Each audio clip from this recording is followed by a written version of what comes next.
जय हिंद दोस्तों, कैसे हो भाई आप सब। एक बार फिर स्वागत है आपका हमारी यूट्यूब चैनल साइंस AK 2.0 पर।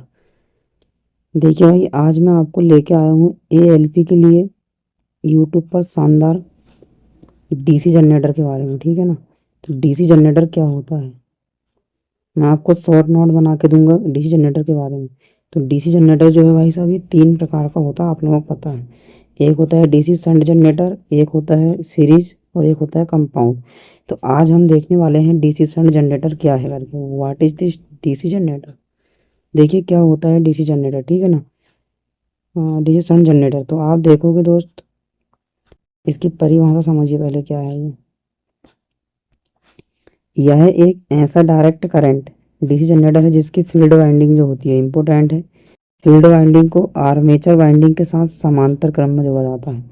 भाई बहुत वेरी मोस्ट इम्पोर्टेंट पॉइंट है ये, आप लोगों को ये बात याद रखना है। क्लियर। तो इसमें जो फील्ड वाइंडिंग होती है उसको आर्मेचर वाइंडिंग के साथ समांतर क्रम में जोड़ते हैं हम, पैरेलल में। ठीक है ना। इसकी फील्ड वाइंडिंग जो होती है वो कैसी होती है, तो पतले तार की बनाई जाती है। क्लियर। और इसमें टर्न की संख्या कैसी होती है, बहुत ज़्यादा होती है। अब आप देखिएगा, जब तार यदि पतला है, यदि एरिया का है, तो प्रतिरोध कैसा रहेगा, ज़्यादा रहेगा। तो भाई इसका प्रतिरोध बहुत अधिक रखा जाता है। ठीक है। तो सभी जनरेटर में सर्वाधिक प्रतिरोध जो होता है वो शंट जनरेटर का होता है, तो जिससे इसका प्रतिरोध क्या हो जाता है, ज़्यादा हो जाता है।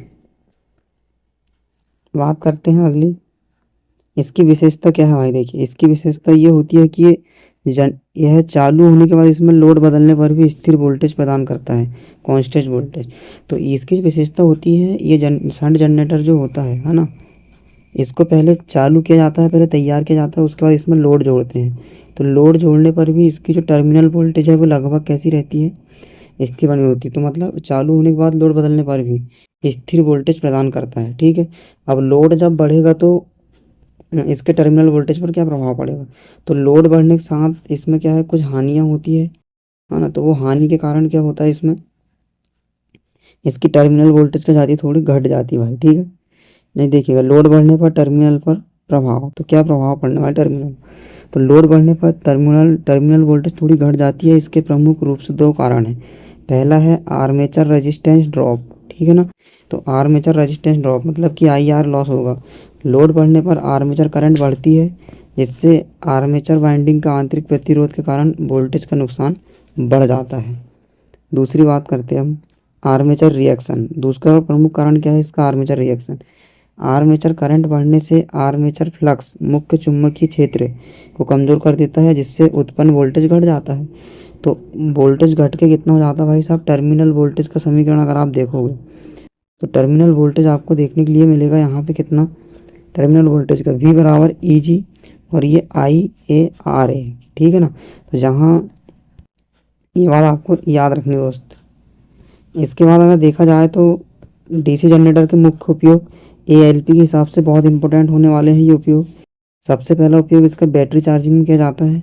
स्थिर वोल्टेज देने के कारण बैटरियों को सुरक्षित तरीके से चार्ज करने के लिए इसका उपयोग करते हैं, बहुत इंपॉर्टेंट है।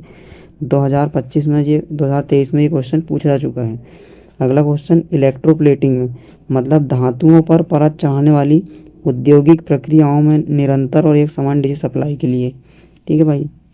अगला क्वेश्चन में अगली बात देखते हैं हम कि सामान्य प्रकाश व्यवस्था में मतलब छोटे कारखानों में, भवनों में, कार्यालयों में लाइट पंखों के संचालन के लिए यह स्थिर वोल्टेज चाहिए होता है। तो घरों घरों में इसका उपयोग हम कर सकते हैं। चौथी बात कर रहे हैं अल्टरनेटर के एक्साइटर में। ठीक है ना। तो बड़े पावर प्लांट के सिंक्रोनस जनरेटर के फील्ड वाइंडिंग को उत्तेजित देने के लिए, मतलब एक्साइटिंग देने के लिए, सिंक्रोनस मोटर को एक्साइटेशन की जरूरत पड़ती है, तो उसके लिए इसका उपयोग किया जा सकता है। क्लियर। तो भाई ये था आज का बहुत इंपॉर्टेंट। और अगला जो उपयोग हो सकता है इसका, वो कहाँ हो सकता है, प्रयोगशालाओं में, लैब्स में, तकनीकी संस्थानों की लैब्स में प्रैक्टिकल और टेस्टिंग के लिए स्थिर DC सोर्स के रूप में इसका उपयोग किया जाता है। तो ये था भाई हमारा आज का शंट जनरेटर ALP CVT 2 के हिसाब से ये बहुत इंपॉर्टेंट है। ठीक है ना। लगभग इससे सवाल पूछे ही जाते हैं, तो आप इसमें याद रखिएगा फील्ड वाइंडिंग समांतर में जुड़ी होती है। ठीक है ना। पतले तारों की होती है और प्रतिरोध कैसा होता है इसका, हाई होता है भाई। धन्यवाद, मिलते हैं अगले वीडियो के साथ।